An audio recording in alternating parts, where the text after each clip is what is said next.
The afternoon sun, a generous and warm presence just an hour before, was already dipping below the tree line, and the shadows were stretching like long, skeletal fingers across the forest floor.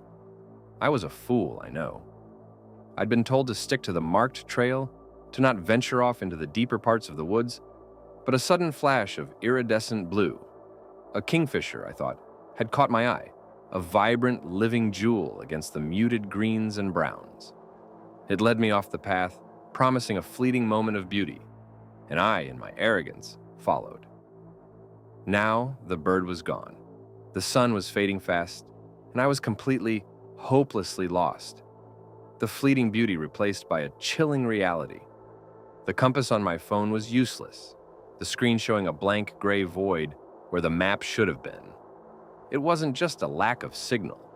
The entire interface had frozen, as if something in the very air was interfering with its function. The silence that followed was profound and unnatural, a physical weight that pressed in on my eardrums. The familiar chirping of crickets, the rustling of leaves, the distant call of a hawk. All of it had been replaced by a vacuum of sound. I stumbled through the undergrowth, a desperate knot tightening in my stomach with every snapping twig. Every tree looked the same, a dark, gnarled sentinel guarding an unseen secret. Their branches twisted into shapes that looked far too much like outstretched, grasping arms. The friendly woods had become a hostile, alien place. It was the smell that hit me first, a sudden and jarring change from the rich scent of damp earth and pine. This was something else, a dry, powdery odor, like old bone and dried flowers, mixed with the acrid tang of something vaguely electrical. I pushed aside a curtain of thorny branches and found myself in a clearing I didn't recognize. This was no ordinary cemetery with neat rows of tombstones and manicured grass. It was older, more primitive, and filled with a palpable sense of ancient wrongness. A wide circle of gray, lichen-covered stones stood in the center, some standing upright like monoliths, taller than a person and stained with the passage of centuries, others toppled and half buried in the spongy soil. There were no names carved on them, no dates of birth or death. Instead, there were only strange, swirling patterns and glyphs that seemed to writhe and shift in the deepening twilight. The ground between them wasn't grass, but a thick, unnatural moss that silenced my footsteps, making me feel like an intruder on a ceremony I had no right to witness. My flashlight beam, weak as it was, cut a shaky circle through the gloom. The air around the stones felt charged, heavy with a forgotten history. As I moved closer, a chilling revelation dawned on me. The glyphs weren't just carvings, they were glowing faintly, a pale, sickly light that pulsated in time with the sound I was just beginning to hear. A faint, high-pitched keening, like the sound of wind whistling over an empty bottle, seemed to emanate directly from the stones themselves. It was a mournful, agonizing song, and it spoke of loneliness and unending pain. I took a sharp step back, my heart hammering against my ribs, a cold dread washing over me. This was no ordinary place. This was a place of old magic, of things that should have stayed buried and forgotten. As if in response to my fear, the keening grew louder, and the shadows around the base of the stones began to move. I saw forms within the darkness, not solid shapes, but shimmering distortions that looked like figures, thin and elongated, swaying in place with a grotesque, silent grace. They seemed to be whispering, the sound a dry, rustling hiss that made my skin crawl. The whispers weren't words, but a cacophony of lost voices, a chorus of forgotten sorrow and endless hunger, weaving together in a symphony of madness. Panic took over, a primal, overriding urge to flee. I turned and ran, not back toward where I had come from, but toward the one part of the clearing I hadn't explored, a desperate, irrational hope for an escape. There, leaning against a large fallen stone, was a rusted iron locket. It was tarnished and pitted with age, a small, dark speck against the immense gray stone. I knelt, my hands trembling with a mixture of terror and morbid curiosity, and pried it open with a desperate force. Inside, on a piece of brittle, yellowed paper that crumbled slightly at my touch, was a single, crudely drawn map. It showed a winding trail leading from the circle of stones and out into the woods. But what chilled me to the bone was the end of the trail. A small stick figure drawing of a person with a bold black X drawn through their body, as if their fate was already sealed. Below the drawing, in shaky, spidery handwriting that looked like it had been scrawled in a final moment of despair, was a single, horrifying sentence. "The dead are not buried here. They are planted." My breath hitched. The simple words hit me with the force of a physical blow. The keening from the stones sharpened into a scream, and the glowing glyphs pulsed brighter, casting a harsh, sickly light on the mossy ground around me. With the new light, I saw them. Half hidden beneath the thick carpet of green, the horror was revealed. This was not a layer of natural growth. It was a living, breathing burial shroud for the living. A thick green blanket growing over the faces and bodies of countless people. Their mouths agape in silent screams of agony, their eyes staring up at the darkening sky in frozen terror. I saw one face, a woman with a single dark tear track on her cheek, her hands clasped together in a desperate final prayer. Another's fingers were splayed, digging into the moss as if to push it away. This wasn't a place of death, but of slow, agonizing absorption, where life was consumed and turned into fuel for this monstrous garden. The whispering around me grew louder, a ravenous chorus that was no longer just a hiss, but a hungry, slithering sound. It was the sound of the roots, their delicate, fibrous ends stretching, reaching, and beginning to grow toward me. I dropped the locket and ran, scrambling to my feet, but it was too late. The roots were already there, a cold, clammy grip on my ankles, and I felt the thick, oppressive moss begin to creep up my legs, its whispers now a chorus of hungry, waiting voices. My futile scream was swallowed by the silence, and the last thing I saw was the glowing of the stones, a triumphant, sickening beacon in the endless night.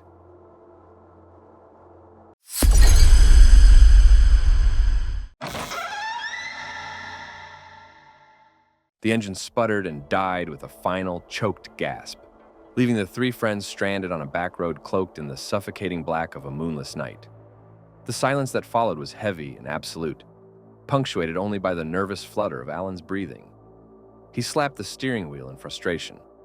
"All right, let's not panic. We'll just have to walk until we find a farmhouse or something." Anna, a practical realist, pulled her hoodie tighter against the sudden chill that had fallen with the sunset. "The map says there's a small town about 5 miles north. We can't stay here. The car's not going to fix itself, and there's no cell service." She checked her phone again, a useless black rectangle. The battery had already drained to nothing. Chris, the quiet one, stared into the impenetrable darkness beyond the reach of their phone flashlights. A low hum, almost imperceptible, seemed to emanate from the trees. "Are you sure about that? It feels wrong out here." His unease was palpable, a cold spike in the tense atmosphere. Ignoring Chris's plea, they began their trek. The road was long and empty, a ribbon of asphalt winding through what felt like an endless tunnel of gnarled, skeletal trees. Each snap of a twig and rustle of a leaf seemed impossibly loud. After what felt like an eternity, their phones were dead, and their morale was sinking fast. The silence of the woods began to feel less like quiet and more like a patient, waiting stillness. It was then they saw it, a flicker of light off the road through the distant trees. It was a single gas lamp, casting a dim, inviting glow. "A house," Anna whispered, her voice filled with relief. They stumbled off the road, pushing through gnarled undergrowth toward the light. As they got closer, the air grew colder and thick with the scent of damp earth and old, crumbling stone. The trees thinned out, revealing a clearing, and the single gas lamp illuminated a grand, wrought iron gate, its bars twisted into jagged, spidery patterns. A faded sign hung crookedly from the top, its words obscured by moss and age, but the stark white marble and tilting angels visible within the fence told them everything they needed to know. The chilling truth washed over them. They were in the middle of a vast, forgotten cemetery. A whisper of a laugh, thin and high, drifted on the wind. It sounded like a child's secret, shared in hushed tones, but laced with a malice that turned their blood to ice. Chris froze, his eyes wide. Did you hear that? It's just the wind, Alan said, his voice shaky, but his eyes darted from tombstone to tombstone. Another giggle, closer this time, and a flash of movement behind a large marble crypt. A small figure, no taller than a child, darted out of sight. It wasn't a trick of the light. They all saw its brief, fleeting shadow. Then, from the small, dilapidated stone chapel near the center of the graveyard, a deep, rasping sound echoed, a rhythmic scraping like a heavy object being dragged across a stone floor. The single gas lamp at the chapel entrance flickered violently, and a shadow, impossibly tall and thin, stretched from the chapel's doorway and began to grow, swallowing the light. "Run!" Alan choked out, his voice barely a whisper. They scrambled, their feet catching on exposed roots and tripping over forgotten graves. The fog rolled in from all sides, a thick, cloying mist that clung to their skin and obscured their vision. They could hear the rhythmic scraping getting closer, and the child's laugh seemed to be coming from all directions now, a chorus of delighted, ethereal mockery. The figures carved on the headstones seemed to turn their stone heads as they passed, their empty eyes following the panicked trio's desperate flight. It was a suffocating feeling, as if the ground itself was trying to pull them down, the very dirt hungry for their fear. They burst through the gate, not stopping until they were back on the empty road. They were panting, their lungs burning, their legs screaming with the effort. They had made it. They were free, or so they thought. The sound from the chapel came again, closer still, but it had changed. It wasn't the sound of scraping stone anymore. It was a slow, deliberate series of wet, heavy thuds on the asphalt. The air grew heavy with the sickly sweet smell of decay, and a fresh wave of terror washed over them. They looked back at the cemetery gate, but saw nothing. The thuds continued, a relentless drumbeat on the road behind them, gaining speed. Something monstrous, something ancient, was no longer confined to the graveyard. It was walking down the road after them, and it was getting closer with every step. The thuds were so heavy, they felt the vibrations through the soles of their shoes. They could hear the squish and drag of each footfall, as if something with immense weight and no bones was lurching forward. Panic took over. They ran, a frantic, desperate sprint. Alan in the lead risked a glance over his shoulder. He saw it, or the hint of it, a towering, indistinct mass of shadow that seemed to absorb the starlight. It was not running, yet it was gaining on them. The sickening smell of rot and old flowers was so strong, it made his eyes water. Chris stumbled and fell, crying out. Anna reached back to help him, but Alan, driven by a primal need for survival, shouted, "Don't! Just keep going." Anna hesitated, torn. "I can't leave him." "There's no time!" Alan screamed, pulling her forward. But Chris didn't get up. He just lay there, a whimpering mess on the road. The thudding stopped. The silence returned, but this time it was different. It was the silence of a predator that had cornered its prey. Anna and Alan watched in frozen horror as a long, skeletal hand, impossibly thin and gray, reached out of the darkness and wrapped around Chris's ankle.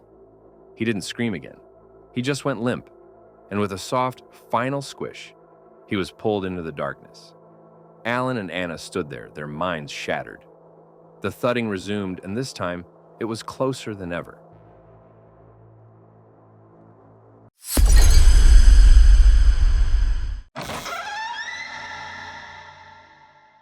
The car engine had long since fallen silent, but the hum of the air conditioning still thrummed in Andrea's ears, a stark contrast to the oppressive quiet of the world outside. The windshield was beaded with a fine mist, and beyond it lay Whispering Pines Cemetery, its wrought iron gate a jagged silhouette against the bruised evening sky. The gate's ancient, ornate scrolls were like skeletal fingers reaching for the clouds, promising an otherworldly stillness. Andrea shivered, a familiar chill running down her spine. For weeks, she had been haunted by a recurring dream, a field of leaning stones, a deep, humming silence, and a woman in a white dress standing in the distance, her face always a blur. She hadn't told Claire about it. "Are you sure about this, Andy?" Claire's voice was a low whisper from the passenger seat. Her hands, clutched around a small bouquet of wilting lilies, were pale and clammy. It's already so dark. We could come back in the morning, she wouldn't mind. Andrea, the elder by 4 years, tried to project an air of calm she didn't feel. It's Grandma's 1-year anniversary. We have to. She wasn't just being stubborn.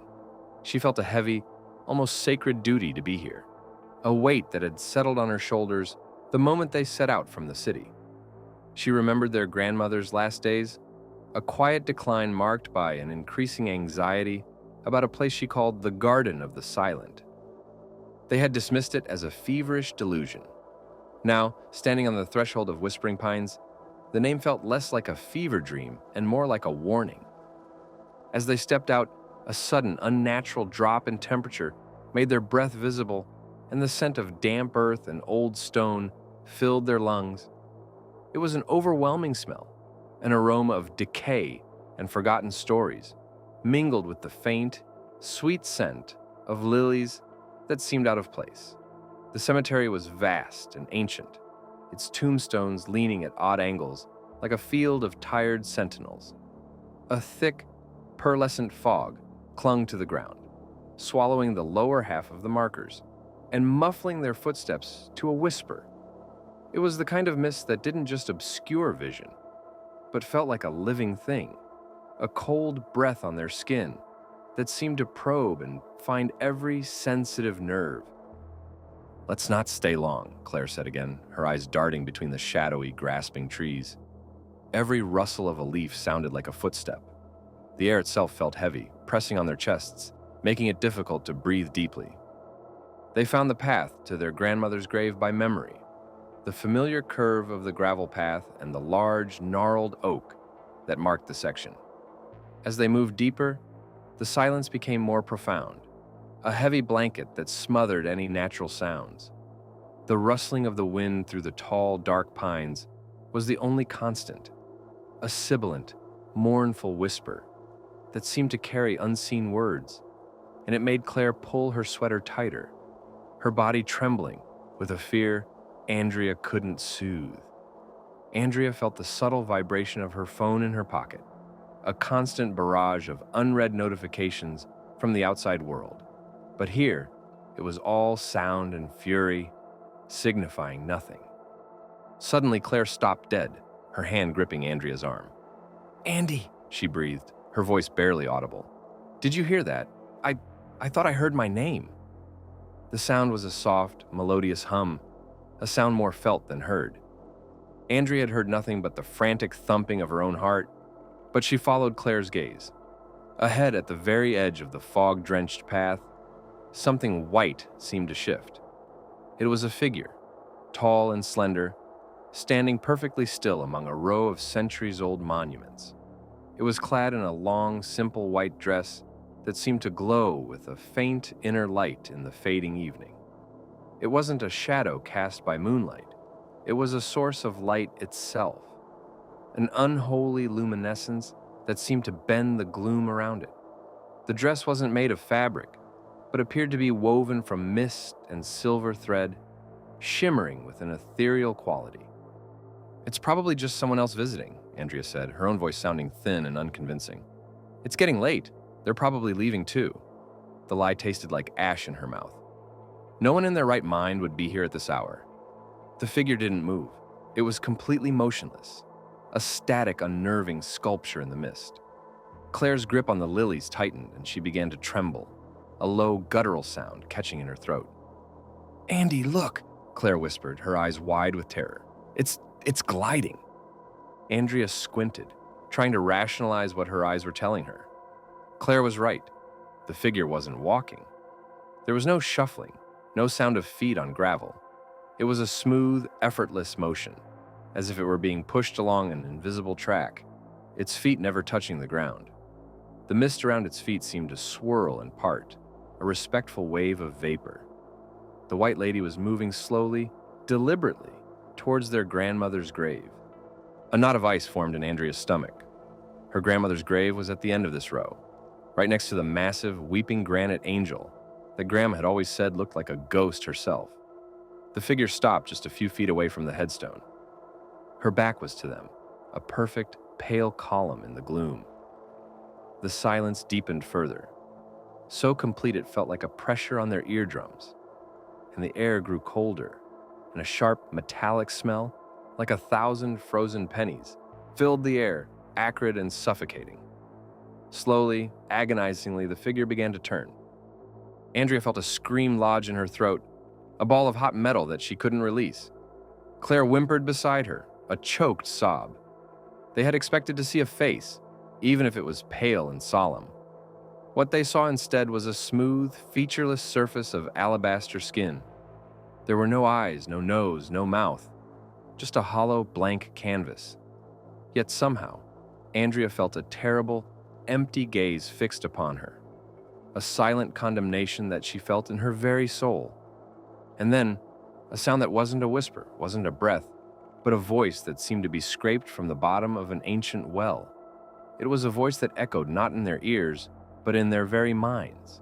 A thought pressed into their consciousness with crushing weight. She shouldn't have come back. The lily slipped from Claire's hands, hitting the gravel with a soft, final thud. Andrea's mind went blank. Her only thought to run, to escape this terrible place. She grabbed Claire's hand, yanking her forward. They didn't look back. They didn't dare. They ran, stumbled, and ran again through the grasping fog, past the silent, watching stones that seemed to lean in as they fled.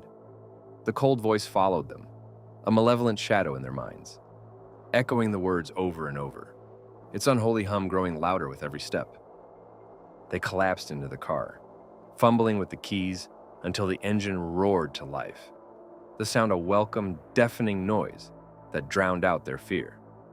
As Andrea sped away, glancing in the rearview mirror one last time, she saw the white lady standing at the cemetery gate, a silent, static figure, but she wasn't looking at them. She was looking at the empty space where their grandmother's grave lay, and in the fleeting, misty view, it seemed the white figure was holding something. A single wilted lily. A single wilted lily that had not been there moments before, and nestled on the flower was a single, old-fashioned, tarnished silver locket, the very locket they had placed in their grandmother's coffin a year ago.